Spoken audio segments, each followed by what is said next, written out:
Hello दोस्तों, कैसे हैं आप सब। स्वागत है आप सभी का कॉमिक वर्ल्ड चैनल पर। तो चलिए दोस्तों, शुरू करते हैं राज कॉमिक्स में कोबी और भेड़िया का कॉमिक विशेषांक जीतेगा ठोडांगा। संजय गुप्ता पेश करते हैं जीतेगा ठोडांगा। अफ्रीका के घने जंगलों का यह हिस्सा जो प्रतीक है इस बात का कि यहाँ जो भी आता है वो वापस लौट कर नहीं जाता, उसे काल लील जाता है।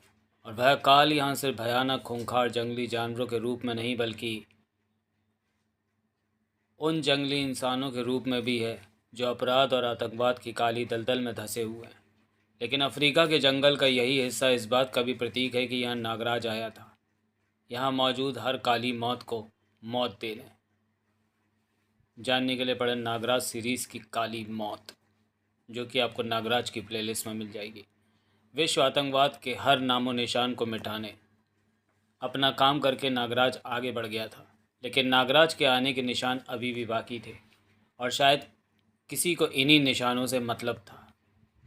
सरपट दौड़े उन सतरंगी गैंडों ने जल्दी ही दम लिया उस भयानक सी गुफा में पहुंचकर,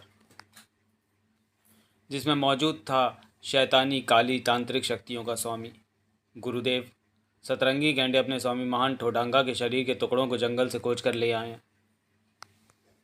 उफ, नागराज ने इस बार बहुत ही बेदर्दी और चालाकी से ठोडांगा के शरीर को दो टुकड़ों में फाड़ा है, ताकि ना ये टुकड़े दोबारा जुड़ें और ना मैं ठोडांगा की आत्मा को उसके शरीर में प्रवेश करा पाऊँ। लेकिन मुझे नहीं लगता गुरुदेव कि आपके लिए ये सब मुश्किल है। आपके चेहरे के तेज से साफ लगता है कि आपके पास निश्चय ही कोई उपाय है। तुमने सही कहा, हमारे पास एक उपाय है, अद्भुत फल के इस जोड़े के रूप में। यह फल कई सौ साल बाद उगता है। इनमें से एक फल अगर महाजोड़क है तो दूसरा उसकी काट महातोड़क है। आप इन अद्भुत फलों की सहायता से तुरंत ही महान ठोडांगा को जीवित करने का अनुष्ठान आरंभ कर दीजिए। अनुष्ठान आरंभ हुआ और जल्द ही उसका परिणाम सामने आया। एक बार फिर जिंदा जिंदा हो चुका था ठोडांगा। एक पल बाद ही ठोडांगा के हलक से निकलती चिंगार ने अफ्रीका के जंगल के उस हिस्से को कपा डाला। नागराज, कहाँ है तू? सामने आ, चीर डालूंगा तुझे, फाड़ डालूंगा। ऐ जंगल के पशु पक्षियों, नागराज अभी इस जंगल में होगा। जाओ उसे ढूंढो, उसे लाकर मेरे सामने हाजिर करो। अगर तुमने ऐसा नहीं किया तो खैर नहीं तुम्हारी। ठोडांगा मार डालेगा तुम सबको। धड़ाक, जाओ ढूंढो उसे। इनके लाख ढूंढने के बाद भी नागराज इन्हें इस जंगल में नहीं मिलने वाला ठोडांगा, क्योंकि तुम्हारे शरीर को दो टुकड़ों में बांटने के बाद नागराज अफ्रीका से जा चुका है। नागराज अफ्रीका से जा चुका है? कोई बात नहीं, ठोडांगा काल बनकर उसका पीछा करेगा। फड़ाक! दुनिया के किसी भी कोने में छिपा हो नागराज ठोडांगा उसे ढूंढेगा और उसे मार डालेगा। अपने दिमाग को ठंडा करो ठोडांगा, और मेरी बात ध्यान से सुनो। मेरे पास नागराज को मारने का एक बहुत ही सरल तरीका है। क्या? नागराज दुनिया भर से आतंकवाद खत्म करने निकला हुआ है। अगर तुम भी उसी की तरह सारी दुनिया पर आतंकवाद का परचम फैलाने निकल पड़ो तो नागराज अपने आप खत्म हो जाएगा। ठोडांगा की मोटी बुद्धि में तीर की तरह घुस गई वो बात। कह तो आप ठीक रहे हैं गुरुदेव, लेकिन क्या मैं ऐसा कर पाऊंगा? क्यों नहीं कर पाओगे? बस तुम्हें इस अद्भुत फल की अपनी जान से ज़्यादा हिफाजत करनी है और नागराज से एकदम विपरीत रास्ते पर चलना है। और उस रास्ते का नाम है जंगल। और जंगलों के तुम बेताज बादशाह हो। जंगल, जहाँ कभी कभी ऐसी समस्याएं सिर उठा बैठती हैं जो शहर की समस्या से कहीं अधिक गंभीर होती है। क्लाक, धड़ाक! क्या हो रहा था ये? विद्रोह, भेड़िया से विद्रोह। अब कोई भेड़िया की सुरक्षा में नहीं रहेगा, कोई उसे सम्मान नहीं देगा, कोई उसकी बात नहीं मानेगा। हाँ हाँ, नहीं मानेगा। मर्दा कबीले में जो आग लगी थी उसमें घी पड़ने जा रहा था। कहाँ जाना है हमने? मर्दा कबीला। मर्दा कबीला? बाप रे! मर्दा कबीले का नाम सुनते ही कोबी के छक्के छूट गए। दुम को अपनी टांगों में दबाकर भाग खड़ा हुआ वो। अरे कोबी, रुको तो! मर्दा कबीले का नाम सुनकर तुम ऐसे सरपट क्यों भाग खड़े हुए? आखिर ऐसा क्या है उस कबीले में जिसने तुम्हारे जैसे जल्लाद को भय से कपा डाला है? ओ छपाक! बताओ ना कोबी। बताऊंगा, बताऊंगा। अब बताओ। बताऊंगा, पहले तुम बताओ। मेरे मुंह से बदबू तो नहीं आ रही? मेरा शरीर एकदम साफ है ना? अब भड़क उठी जे। खोपड़ी से लेकर पूंछ तक तुम्हारा शरीर एकदम साफ है, तुम्हारे मुंह से बदबू भी नहीं आ रही। अब फटाफट मुझे बताओ कि आखिर मर्दा कबीले में जाने के नाम से तुम्हारा ये हाल बेहाल क्यों है? मर्दा कबीले में मसावा रहती है ना? हाँ, मसावा रहती है तो ये कि अगर हम मर्दा कबीले में जाएंगे तो हमें वहाँ मसाबा मिलेगी, और अगर हमें मसाबा मिलेगी तो उसे मेरे मुंह और शरीर में बदबू आएगी, और तब वह अपनी नाक दबाकर मुझे वहाँ से चले जाने को कहेगी, और तब मुझे अपने दोनों कान पकड़कर उसके सामने ये कहते हुए उठक बैठक करनी पड़ेगी कि आगे से मैं जब भी आऊँगा नहा धोकर दांत साफ़ करके आऊँगा। लेकिन तुम तो जानती हो कि मैं अपने शरीर की सफाई का कितना ध्यान रखता हूँ। हर महीने नहाता हूँ, हर साल दांत साफ़ करता हूँ। अरे एक बात तो मैं पूछना भूल ही गया, हम मर्दा कबीले जा क्यों रहे हैं? शहर से मेरे किसी मित्र ने ये पोलोराइड यानी फ़ोटो खींचते ही उसका प्रिंट निकालने वाला कैमरा मुझे गिफ्ट में भेजा है। मैंने सोचा क्यों ना इसे मसाबा को दे दिया जाए, इसलिए हम मर्दा कबीले जा रहे हैं। लेकिन आज मर्दा कबीले में जाना बहुत मुश्किल था। तुम अंदर नहीं जा सकते क्योंकि तुम्हारा संबंध भेड़िया से है। ये क्या बकवास है? हटो रास्ते से। मैं सरदार से कहकर अभी तुम्हारा दिमाग ठिकाने लगवाती हूँ। हमने कहा ना तुम अंदर नहीं जा सकती, तो नहीं जा सकती। ओ जैन, तूने मेरी जैन का धक्का दिया। कोबी नहीं, गुस्सा नहीं। कोबी ने अपने गुस्से को बड़ी मुश्किल से दबाया। मैं गुस्सा क्या कर रहा हूँ? मैं तो इसे बड़े प्यार से बता रहा हूँ कि बड़े भाई, तुम्हें जैन को धक्का नहीं देना चाहिए था। कोबी का प्यार मर्दा कबीले के उस अक्षर पर बहुत भारी पड़ता। अगर कोबी को नज़र ना आ गई होती प्यारी सी भोली सी परी सी मसाबा। कोबी जैन, चलो अंदर चलो ना। अब जब तुम बाहर आ गई हो तो मेरी परी रानी, तो हमें अंदर जाने की क्या ज़रूरत है? ये देखो मैं तुम्हारे लिए कैमरा लाई हूँ। कमरा? इतना छोटा कमरा? कमरा नहीं रही, कैमरा। कैमरा, इससे तुम किसी का भी फ़ोटो खींच सकती हो। फ़ोटो मतलब चित्र। वाओ, मैं इससे किसी का भी चित्र बना सकती हूँ? कैसे? आओ मेरे साथ, मैं बताती हूँ। वो मसाबा को ले जा रही है, मैं रोकूं उसे? नहीं, मसाबा अपनी मर्ज़ी से उसके साथ जा रही है। अगर उसे रोका तो वो रो रो कर तूफ़ान मचा देगी। हो सकता है मसाबा के रोने से देवी नाराज़ हो जाए। मर्दा कबीले में मसाबा को कोई सपने में भी रुलाने की नहीं सोच सकता था। जैन भी मसाबा को खुश करने की पूरी कोशिश कर रही थी। अब हम तुम्हारे कबीले से काफ़ी दूर आ गए। यहाँ मैं तुम्हें आराम से इस कैमरे से फ़ोटो उतारने के एक्शन सिखा सकती हूँ। तुम इसे सिखाओ जैन, मैं अभी आया। कहाँ चले? यहाँ। जाओ जल्दी आना। शहर में कई बार लोगों को छोटी उंगली दिखाकर जाते हुए देखा है। इस तरह उंगली दिखाकर लोग कहाँ जाते हैं इसका तो पता नहीं, लेकिन मेरा काम बन गया। जैन मुझे जाने दे रही है। उसे क्या मालूम कि मैं मर्दा कबीले जा रहा हूँ, वहाँ के उस अक्षर से हिसाब किताब बराबर करने जिसने मेरी जैन को धक्का दिया था। वो भी तूफान की तरह मर्दा कबीले पहुंचा। क्यों बे, तो ही है ना जिसने मेरी जैन को धक्का दिया था? धड़ाम धड़ाक। यही हाथ है ना जिसने जैन के जिस्म को छुआ था? यही मुंह है ना जिसने जैन के लिए अपशब्द निकले थे? यह ऐसे बाज नहीं आने वाला। ख़त्म कर दो इसे। तुम्हारी 7 पुश्तें भी आ जाएं तब भी कोबी का बाल भी बाका नहीं कर सकती। कोबी के कारण मर्दा कबीले में जो तूफ़ान आया था उसने कबीले के अंदर भी खलबली मचा दी थी। हमने भेड़िया के आधिपत्य से इनकार किया, इसलिए उसका साथी कोबी हम पर आक्रमण करने आया है। हमें अब क्या करना चाहिए कुलदेव पुत्र? उसकी उसे सज़ा मिलनी चाहिए, उसे ख़त्म कर देना चाहिए। कोबी ख़त्म होने वाली चीज़ कहाँ थी? अब तुम्हारा बाप कोबी शान से कबीले में घुसेगा। देखता हूँ कौन रोकेगा मुझे। उफ! रोकने वाले को देखकर तो कोबी भी दंग रह गया। अबे कौन है तू? कहाँ से आया? तू तो ज़बान की जगह हाथों से बात करता है। कर, मैं कौन सा कम हूँ? तेरे ये हाथी तोड़ डालूंगा और साथ ही ये थोबड़ा भी तोड़ूंगा। कोबी उस पर कई बार करने में सफल तो हुआ, लेकिन ज़्यादा देर तक नहीं। कोबी ने उसे अपनी पूंछ में जकड़ना चाहा तो ओह, पूंछ तोड़ दी। अब मैं तुझे तोड़ूंगा उतने ही टुकड़ों में जितने टुकड़े तूने मेरी पूंछ के किए।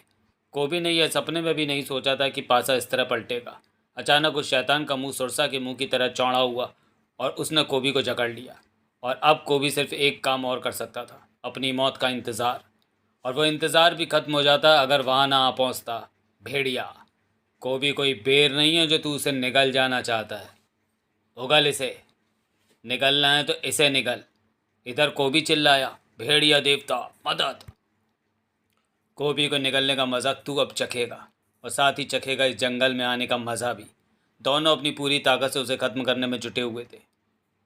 लेकिन जल्दी भेड़िया को पता चल गया कि उसे ख़त्म करने के लिए ताकत के साथ साथ दिमाग की भी ज़रूरत थी। कोबी, तुम्हारी गदा उस पर असर तो कर रही है मगर बहुत धीरे। तो क्या करूं? इस पर गदा का वार गति के साथ करना होगा ताकि गदा इसके मांस को काई की तरह चीरती हुई निकल जाए।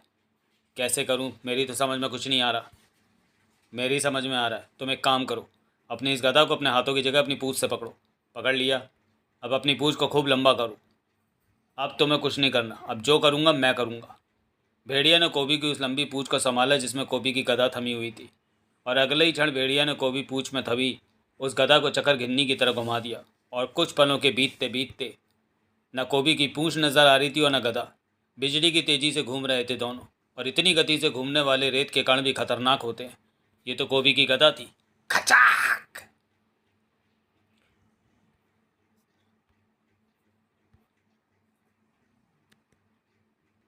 जैसे छुरी मक्खन को काटती है वैसे ही उस शैतान को काट कर गुजर गई कोबी की गदा। भेड़िया और कोबी ने मिलकर एक शैतान को खत्म कर डाला था, और अब यह भयंकर शैतान मर्दा कबीले के अंदर से आया था। हमें पता करना होगा कि ये यहाँ इस कबीले में कहाँ से आया, और ये जानने के लिए हमें कबीले के अंदर जाना होगा। आओ, ठहरो। इस कबीले में तुम्हारी परछाई का भी प्रवेश वर्जित है भेड़िया। और हाँ, अब हमें अपना आदेश देने का प्रयत्न मत करना, क्योंकि हमारा कबीला और हमारे आसपास के अन्य कबीलों ने अपने आप को तुम्हारी सुरक्षा से मुक्त कर लिया है। लेकिन कोई लेकिन वेकिन नहीं भेड़िया, यहाँ से तुरंत ही वापस लौट जाओ, नहीं तो यहाँ खून की नदियाँ बह जाएंगी। जवाब में गरजता हुआ कोबी सामने आया। अंदर तो हम जाएंगे, चाहे खून की नदियाँ बहें या नाले। देखते हैं कैसे जाओगे। नहीं कोबी, ठहरो। अगर ये नहीं चाहते तो हम अंदर नहीं जाएंगे। ओ, कैसे नहीं जाएंगे? इनके बाप का राज है क्या? हम तो जाएंगे। कोबी ज़िद पर आ गया, और कोबी अपनी उस ज़िद को पूरी भी कर लेता अगर वहाँ मसाबा और जेन ना आ पहुँचती। कोबी, तुम यहाँ कैसे? तुम यहाँ क्या करने आए हो? जेन? वो मैंने बताया तो था, मैं यहाँ इसलिए आया हूँ। तुम ये क्या कर रहे हो? तुम ये यहाँ कर रहे हो? तुम बहुत झूठ बोलने लगे हो कोबी। जाओ यहाँ से, मैं कहती हूँ जाओ यहाँ से। जाते हैं भाई, डांट क्यों रही हो? कोबी चुपचाप वहाँ से चलता बना। रुका हुआ भेड़िया भी नहीं। मर्दा कबीले ने मुझसे विद्रोह कर दिया। ये कबीला तो ऐसा नहीं था। क्या मामला है ये समझ में नहीं आ रहा। मामला गहरा था, बहुत ही गहरा। हमने वही किया कुलदेव पुत्र, जैसा आपने कहा। अच्छा किया। यह काम करके तुमने साबित कर दिया है कि मैंने अपने निवास के लिए यह कबीला चुनकर एकदम सही किया। मेरी माँ और मेरे पिता जिसके कुलदेवी व कुलदेवता हैं, और मैंने सिर्फ यही कबीला इसलिए चुना क्योंकि मैं चाहता हूँ कि ये कबीले सारे जंगल पर राज करे। और चूँकि ऐसा भेड़िया को मारे बिना संभव नहीं है, इसलिए मैंने अपने काले जादू से उसके साथी और उसे मारने की योजना बनाई। लेकिन दुख है कि वे दोनों बच निकले। आप अपनी शक्तियों से एक बार फिर उन दोनों की मौत का प्रबंध कर दीजिए। नहीं, भेड़िया और कोबी ने अपनी संयुक्त शक्ति से मेरी शक्ति को मौत दी है। उन्हें कम नहीं आंकना चाहिए, इसलिए उनके लिए मौत तैयार करने में मुझे कोई जल्दबाजी नहीं करनी है। ये काम तो बहुत धीरे धीरे और पूरी योजना के साथ होना चाहिए। ये आप कहाँ जा रहे हैं कुलदेव पुत्र? प्रबंध करने। भेड़िया और कोबी की मौत का प्रबंध करने। कुछ ही देर बाद असम के जंगलों के सबसे खतरनाक हिस्से में नजर आ रहा था ठोडांगा। यह स्थान अत्यंत भयंकर गैंडों से भरा हुआ है कुलदेव पुत्र। आपको यहाँ नहीं आना चाहिए। स्थान जितना ज़्यादा भयंकर होता है, ठोडांगा को वहाँ जाने में उतना ही मज़ा आता है। और रही उन खतरनाक गैंडों की बात, तो इन्हीं के बीच आने के लिए ही तो मैं यहाँ आया हूँ, क्योंकि इन्हीं की मदद से होगा मेरे दुश्मन की मौत का प्रबंध। भड़ाक! हड़कंप मच गया था गैंडों में, और जल्दी वह हड़कंप पूरे जंगल में फैलने जा रहा था। जंगल में तबाही मचने जा रही थी। ऐसे में भेड़िया को आना ही था। उफ, गैंडे बेहद शांत प्रवृत्ति के जानवर होते हैं। इस जंगल में मैंने पहली बार गैंडों को इस तरह उग्र रूप में देखा है। समझ में नहीं आ रहा कि ऐसा कैसे हो रहा है। उफ, रोकने पर तो ये और भी ज़्यादा खतरनाक हो गया है, और ऐसे में इन्हें रोकना बहुत ही मुश्किल है। भेड़िया मुश्किलों से घिर चुका है। अब बारी है इसके दूसरे साथी कोबी की, और इसके लिए शेरों का ये झुंड एकदम ठीक रहेगा। इनके ही वश में आ पाएगा। कोबी, तुम्हारी जीभ कितनी खुरदरी कैसे हो गई जेन? तुम्हारे नाखूनों पर ये तुम्हारे हाथों पर ये नाखून कहाँ से उग आए? आ! भड़ाक! अबे मेरे सपने में तो जेन थी, तू कहाँ से आ गया? और तू है कौन? एक शेर 10 में है या 10 में 1 है? जवाब में कोबी को उस करारे प्रहार के सिवा कुछ न मिला। अब ये क्या कर रहा है? मैंने तो तुझसे सवाल पूछा था, जवाब में तूने मेरा मांस फाड़ लिया। अच्छा नहीं किया तूने, क्योंकि मेरा मांस तो फिर आ जाएगा। तेरी जो जान तेरे शरीर से निकल जाएगी तो उसे कौन वापस लाएगा?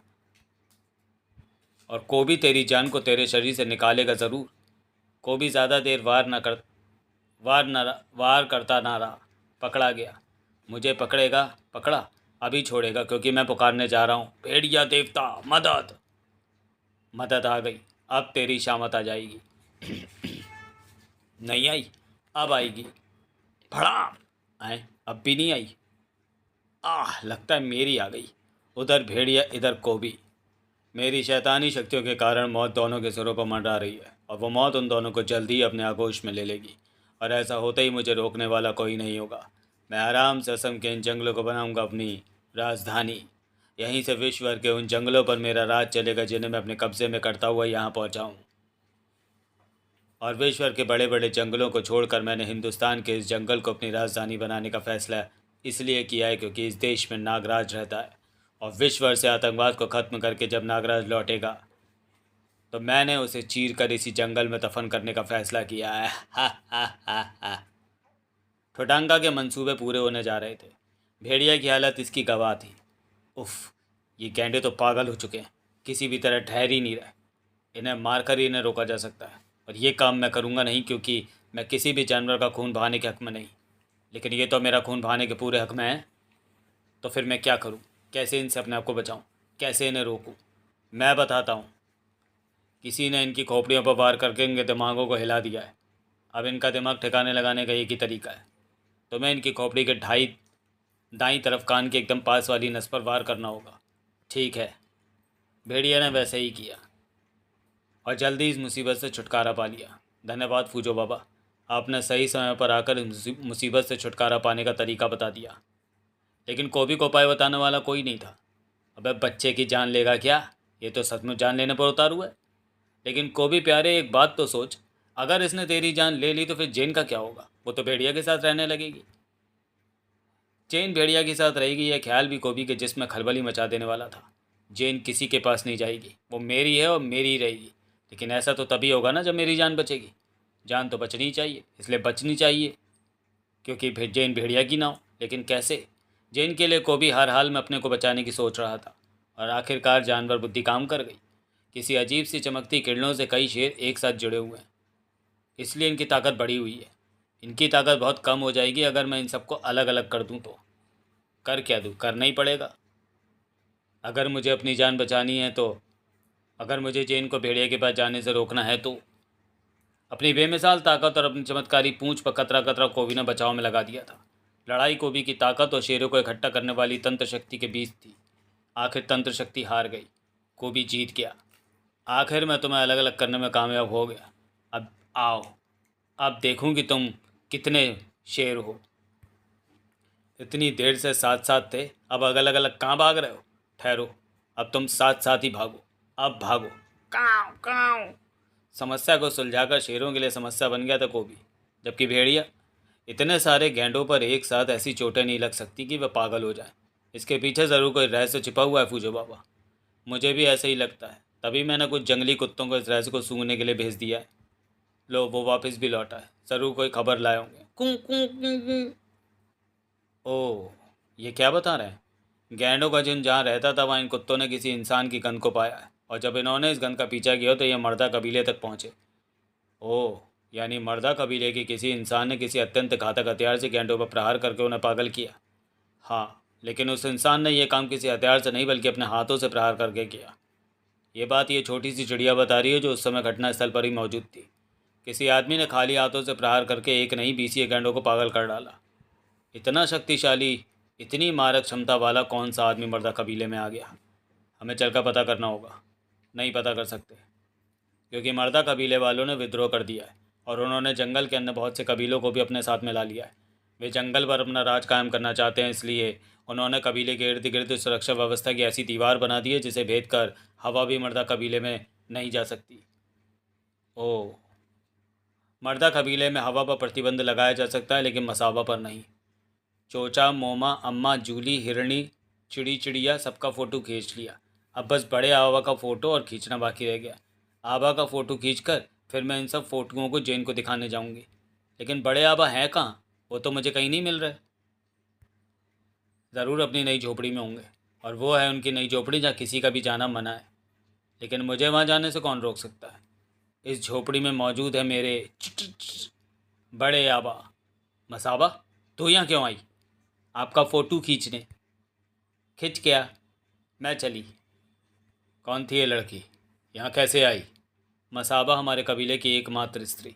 मसाबा पूरे कबीले की बेटी है, इसलिए वो कहीं भी आए जाए कोई उसे नहीं रोकता। लेकिन वह इस झोपड़ी के अंदर कैसे आ गई? उस झोपड़ी के आसपास तो मैंने अपनी तंत्र शक्ति का ऐसा भयंकर जाल बिछा रखा है जिसके रहते इस झोपड़ी में बड़ी से बड़ी शक्तिशाली ताकत भी झोपड़ी में प्रवेश नहीं कर सकती। फिर वो लड़की कैसे यहाँ पहुँच गई? हम क्या जाने, ये कुलदेवी की माया है, इसे आप ही अच्छी तरह समझ सकते हैं कुलपुत्र। कहीं वो लड़की हमारे लिए कोई मुसीबत तो खड़ी नहीं कर देगी? अब तो दुनिया की बड़ी से बड़ी ताकत थोडांगा के लिए कोई मुसीबत नहीं खड़ी कर सकती। उस बच्ची की औकात क्या है? लेकिन मसाबा की वजह से मुसीबत तो खड़ी होने वाली थी। जैन देखो, मैंने कितने सारी फ़ोटो खींचे जैन। ये मुसीबत आ गई। अब तो इसके जाने के बाद ही इस बारे में आगे कुछ सोचा जा सकता है कि आने वाले संकट से जंगल को कैसे बचाया जाए। मैंने फ़ोटो अच्छी खींचे है ना? बहुत अच्छे, बहुत ही अच्छे। अरे ये क्या, ये फ़ोटो तुमने कहाँ से खींचा मसाबा? और इस फ़ोटो में ये कौन है? लो, इन्हें नहीं पहचानती? ये मेरे बड़े आबा हैं, हमारे कबीले के सरदार। मैंने उनकी झोपड़ी में जाकर ये फ़ोटो खींचा। ज़रा देखे तो क्या इस फ़ोटो में जिसने तुम्हें इस तरह चौंका दिया? उस फ़ोटो को देखकर जैन तो सिर्फ चौंकी थी, फूजो और भेड़िया तो उछल ही पड़े। ये क्या, ये मर्दा सरदार के साथ उसकी झोपड़ी में कौन है? खूंखार खतरनाक, अपने साथियों के साथ अत्याधुनिक हथियारों से लैस। शायद मैं इसे जानता हूँ। क्या नाम है इसका? ठोडांगा।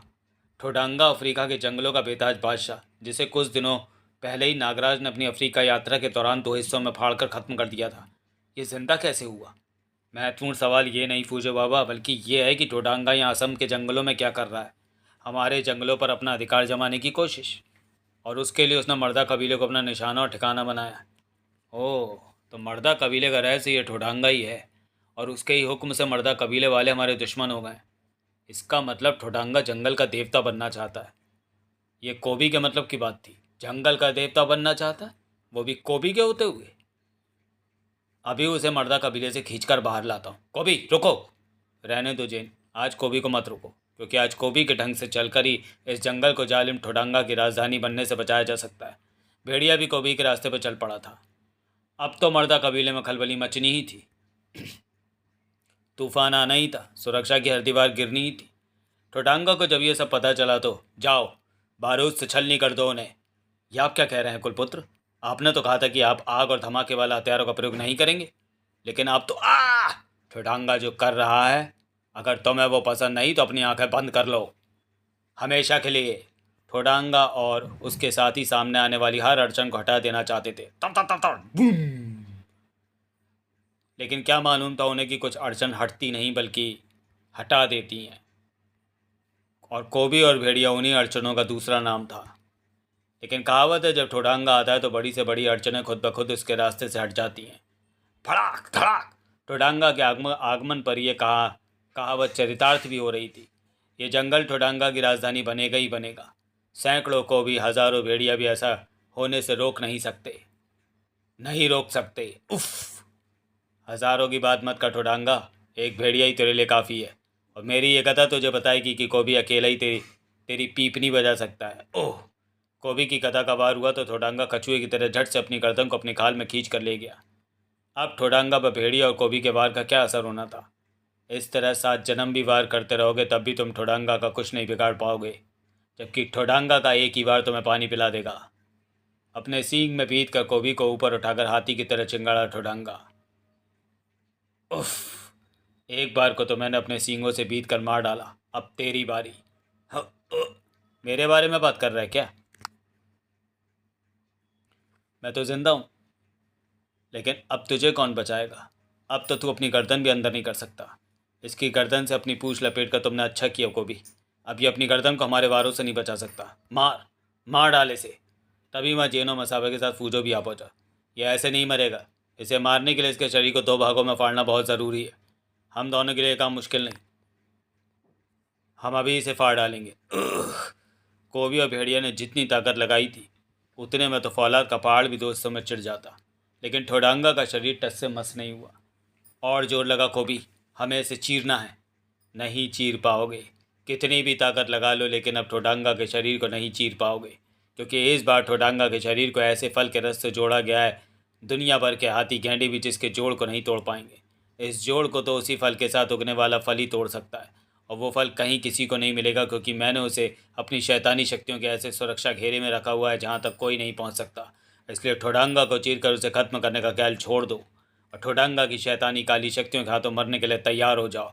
उफ, च्यूं च्यूं।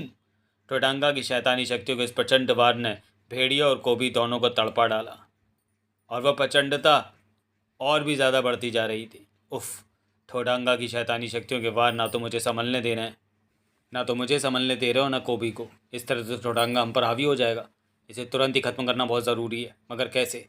जिस तरह उसने बताया उस तरह तो उसे उस दूसरे फल के रस से नहलाए बिना ख़त्म नहीं किया जा सकता, जिसके जोड़ीदार फल से इसे जोड़ा गया है। लेकिन ठोडांगा को ख़त्म करने में सहायता करने वाला वो फल मिलेगा कहाँ? उसे तो ठोडांगा ने किसी गुप्त स्थान पर रख रखा है। ओ, मैं शायद जानता हूँ कि वो फल किस गुप्त स्थान पर रखा हुआ है। मुझे उस जगह जाना होगा और उसके लिए मुझे सबसे पहले अपने आप को ठोडांगा की शैतानी शक्तियों से आज़ाद करना होगा। उफ! भेड़िया जैसे ही ठोडांगा की शैतानी शक्तियों से आज़ाद हुआ, वैसे ही तूफान की गति से भाग खड़ा हुआ। अबे भाग रहा है मुझसे, मुझे मुझे मुझे मुसीबत में छोड़कर? अबे जानवर की तरह खड़ा होकर मुसीबत का सामना कर। आदमी की तरह कहाँ भागा जा रहा है? मुझे कोबी की बातों पर ध्यान नहीं देना है, क्योंकि मुझे जल्दी से जल्दी पहुंचना है इस झोपड़ी में जिसमें मौजूद है वो फल जिसे मैंने मसाबा द्वारा खींच कर लाए फोटो में देखा है। उस समय मुझे उस विचित्र फल की ठोडांगा के पास मौजूदगी अजीब सी लगी थी, लेकिन अब समझ में आया कि वो विचित्र फल ठोडांगा के पास क्यों था। उस फल में ठोडांगा की जान बसी है, इसलिए वो उसे हमेशा अपने साथ रखता है। लेकिन अपनी ताकत के घमंड में वो उस फल को इस झोपड़ी में छोड़ने की बेवकूफ़ी कर गया, जिसे मैं अब हासिल कर लूँगा। ठोडांगा ने कोई बेवकूफ़ी नहीं की है। वह उस फल को अपनी काली तंत्र शक्तियों के सुरक्षा घेरे में छोड़ गया है। मुझे इस तंत्र घेरे को तोड़कर अंदर जाना ही होगा। उस फल को हासिल करना ही होगा। भेड़िया भेड़िया की नाकाम कोशिशों का पता टोडांगा को भी चल गया। मेरे मस्तिष्क से आकर टकराती तरंगें बता रही हैं कि भेड़िया कबीले के अंदर मौजूद झोपड़ी में दाखिल होने की कोशिश कर रहा है। पागल है वो। शैतानी शक्तियों को कोई भी ताकत नहीं भेज सकती। उन शक्तियों से जो भी टकराएगा मारा जाएगा। भेड़िया भी वही मारा जाएगा, और इधर यहाँ मेरे हाथों से तू मारा जाएगा। इस जंगल में आज एक ही लाश गिरेगी ठोडांगा, और वो तेरी 2 टुकड़ों में बटी लाश होगी। तू तू तो भेड़िया है, तो वहाँ से बचकर कैसे आ गया? और ये तू मुझ पर क्या डाल रहा है? यह उस फल का रस है जिसे तू अपनी शैतानी शक्तियों के बेहद कड़े पहरे में रख कर आया था, और जो तेरे विनाश का कारण बनेगा। नहीं, ये वो फल नहीं हो सकता। कोई मेरी शैतानी सुरक्षा व्यवस्था को तोड़कर उस फल को नहीं ला सकता। अभी तुझे मेरी बात पर यकीन हो जाएगा। कोबी, ज़रा पकड़ना तो इसका एक सींग। तुरंत ही ठोडांगा का एक सींग कोबी के हाथों के शिकंजे में फंस गया, और फिर जो भेड़िया और कोबी ने जोर लगाया तो ठोडांगा का शरीर कागज़ की तरह 2 टुकड़ों में फटता चला गया। शाबाश भेड़िया, लेकिन ध्यान रहे इसे दोबारा जुड़ने का मौका नहीं मिलना चाहिए। अगर इसके शरीर के टुकड़े आमने सामने रहे तो ये फिर जुड़ जाएगा। इसके शरीर के टुकड़े एक दूसरे के सामने क्या इस दुनिया में ही नहीं रहेंगे। मेरे गुलाम भेड़िए इन टुकड़ों को नोच कर खा जाएंगे। सचमुच भेड़िया कुछ ही पलों में ठोडांगा के शरीर को चट कर गए। ठोडांगा खत्म, इसके साथ इस जंगल से उसका आतंक भी खत्म। और ये सब तुमने किया भेड़िया? मैंने नहीं फूजो बाबा, मसाबा ने। ये सब मसाबा ने किया। मसाबा ही ठोडांगा के जोड़ को चीर देने वाले फल को झोपड़ी में से लेकर आई, जिसके बाहर मौजूद शैतानी शक्तियों की सुरक्षा व्यवस्था मेरी जान लेने को उतारू थी। मैं अपनी लाख कोशिशों के बाद भी उस झोपड़ी के अंदर की तरफ कदम नहीं बढ़ा पा रहा था, जबकि मसाबा भागती हुई बिना रोक टोक उस झोपड़ी में घुस गई और उस फल को लेकर बाहर आ गई। मसाबा ऐसा कैसे कर पाई, यह अभी तक मेरी समझ में नहीं आया। इसका एक ही जवाब है, मर्दा कबीले वालों ने मसाबा को कुलदेवी की बड़ी मन्नतों के बाद पाया है। कुलदेवी का दिव्य वरदान मसाबा के साथ है। समाप्त। तो चलिए दोस्तों, वीडियो को यहीं समाप्त करते हैं और मिलते हैं कोबी और भेड़िया के अगले कॉमिक विशेषांक घातक जंगल में। तब तक के लिए धन्यवाद।